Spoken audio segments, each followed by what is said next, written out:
सो hi friends, आज मैं आपके लिए लेके आई हूँ कुछ ऐसे टिप्स जो कि आपको मैथ जैसे सब्जेक्ट में काफ़ी ज़्यादा हेल्प करेंगे।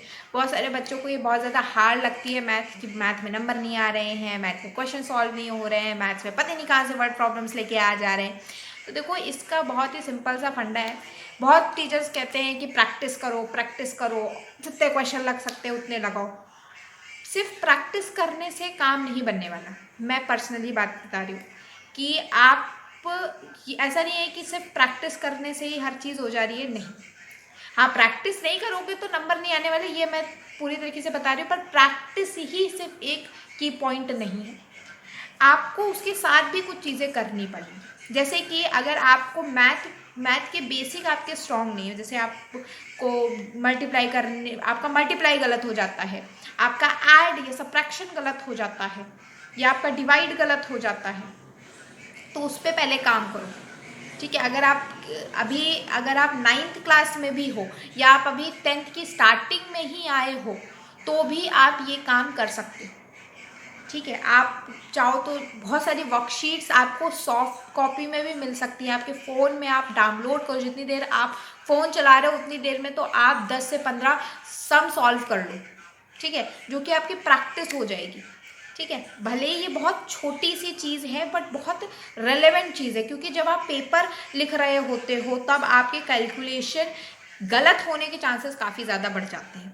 ठीक है, तो हमेशा ये ध्यान रखो, अगर आपके बेसिक कमज़ोर हैं तो पहले बेसिक्स पे ध्यान दो। ठीक है, दूसरी चीज़ ये है कि आपको हमेशा जो है, जैसे आपके पास कोई थ्योरी आती है, जैसे कोई भी चैप्टर आप ले सकते हो, नंबर सिस्टम ही है, नंबर सिस्टम में भी कुछ चीज़ें नई हैं। जैसे आपके लिए, अगर आप क्लास 9th में हो तो आपके लिए इरेशनल नया है।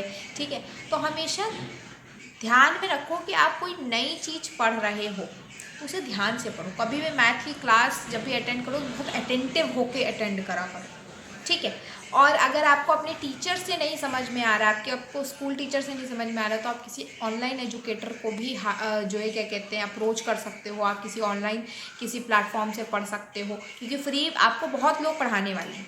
आपको सबसे पहले अपने जो थ्योरी आपको दे रखी है उसको अच्छा बिल्ड करना है, कि उसमें कोई आपका डाउट ना रह जाए। अगर कोई डाउट है तो उसे तुरंत सॉल्व करो, कहीं से भी सॉल्व करो। ठीक है, आप अपने खुद के स्कूल टीचर से कह सकते हो।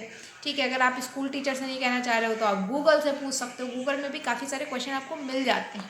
ठीक है, आंसर सुन के मिल जाते हैं। ठीक है, या तो आप किसी ऑनलाइन एजुकेटर से पढ़ रहे हो तो आप उन्हें डाउट बता सकते हो अपना।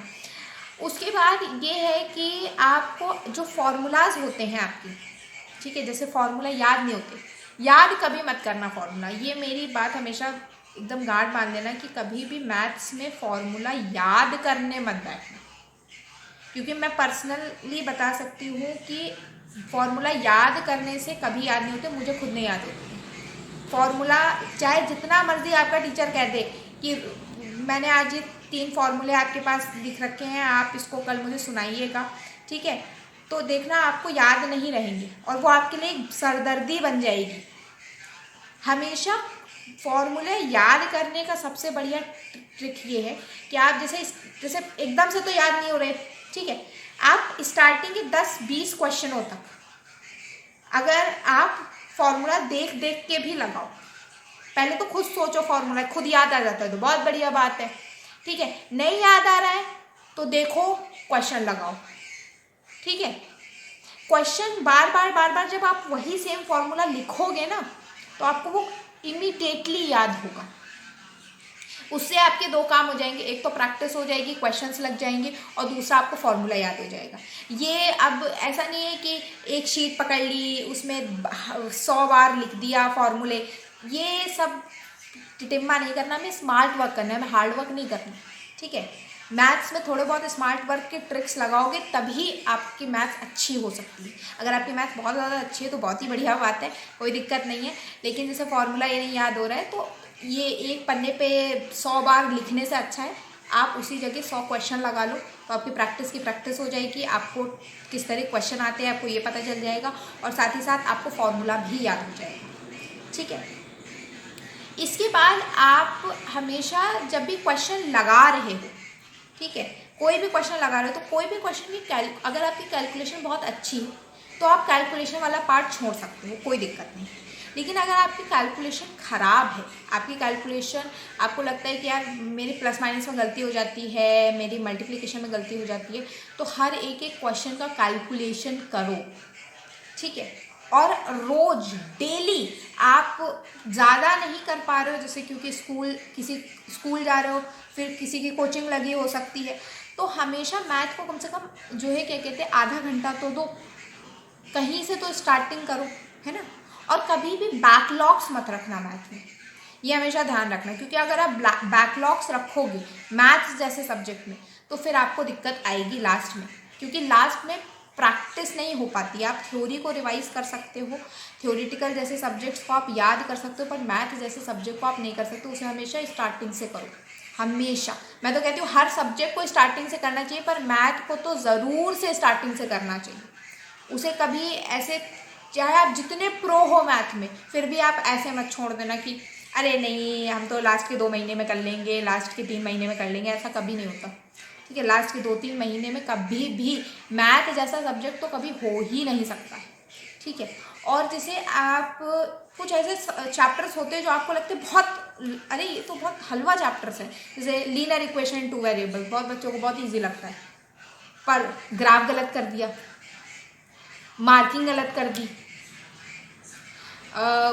ग्राफ शीट में हिस्टोग्राम गलत बना दिया। जैसे स्टैटिक्स इतना इजी सब्जेक्ट, इतना इजी चैप्टर है, ठीक है। अब उसमें मीडियन निकालना था, मोड निकालना था, मोड तो बहुत इजी होता है, ठीक है। मोड निकालना है, अब उसमें आपने गिनती गलत कर दी तो गलत हो गया, ठीक है। तो प्रैक्टिस हर चैप्टर की करो, चाहे वो लीनियर इक्वेशन हो, चाहे वो आपका स्टैटिक्स हो, चाहे वो प्रोबेबिलिटी भी बहुत बच्चों को बहुत ईजी लगती है, उनकी प्रैक्टिस ही नहीं करते। करो प्रैक्टिस, क्योंकि जिसकी आप प्रैक्टिस नहीं करके जाते हो, कभी कभार वही चीज़ गलत हो जाती है जिसमें आपको बहुत ज़्यादा कॉन्फिडेंस होता है। जैसे ग्राफ वाले चैप्टर्स में तो बच्चों को इतना कॉन्फिडेंस होता है, अरे मैं तो इसमें पूरे नंबर ले आऊँगा, ग्राफ ही तो है, क्या करना है, 1 2 3 तो लिखना है, खाली बॉक्सेज ही तो बनाने, खाली रेक्टेंगल बॉक्सेज ही तो बनाने, पर ऐसा नहीं होता, ठीक है। और अब बात करते हैं सबसे लास्ट और बहुत ही प्रो ट्रिप की, ये है कि जो क्वेश्चन आपको बार बार लगाने पे भी नहीं आ रहा है, या आपको ऐसा लग रहा है कि ये वाला क्वेश्चन मतलब ऐसा क्वेश्चन है कि जिसमें सारे कॉन्सेप्ट लग जा रहे हैं आपके, उन क्वेश्चनों को अलग से लिखो, ठीक है। या तो आपके पास बुक है, ठीक है, तो आप बुक में हाईलाइट भी कर सकते हो, लिखने में टाइम वेस्ट मत नहीं करना चाह रहे तो आप हाईलाइट भी कर सकते हो, ऐसी कोई बात नहीं है, ठीक है। आप उसे लिखो, और जो आपके डाउट है, जैसे आपने मान लो आज 20 क्वेश्चन लगाए, ठीक है, कोई XYZ 20 क्वेश्चन लगाए, उसमें से आपको 5 क्वेश्चन नहीं आ रहे, ठीक है। आपने जब उन्हें देखा तो उनमें से 3 में तो आपकी कैलकुलेशन मिस्टेक है, बाकी 2 में कैलकुलेशन मिस्टेक नहीं है, सब कुछ सही आपको लग रहा है, पर फिर भी डाउट है कि ये भाई गलत क्यों हुआ, है ना। या तो फिर आपको पता है कि क्यों गलत हुआ, पर आपको डाउट है उस क्वेश्चन में, तो उसे अलग से नोट डाउन करो और टीचर के सर पे बैठ जाओ कि भाई हमें बताओ इसका आंसर, ठीक है। आप चाहे ऑनलाइन भी आप देख सकते हो, कहीं पे गूगल पे कहीं पढ़ा है, डाउटनेट पे कहीं पढ़ा है, आप देख सकते हो वहाँ पे। अगर वहाँ पे नहीं मिल रहा है तो अपने टीचर का सर खाओ, क्योंकि जब तक आपको कोई चीज़ समझ नहीं आएगी तब तक आप उस सब्जेक्ट में प्रो नहीं हो सकते हो।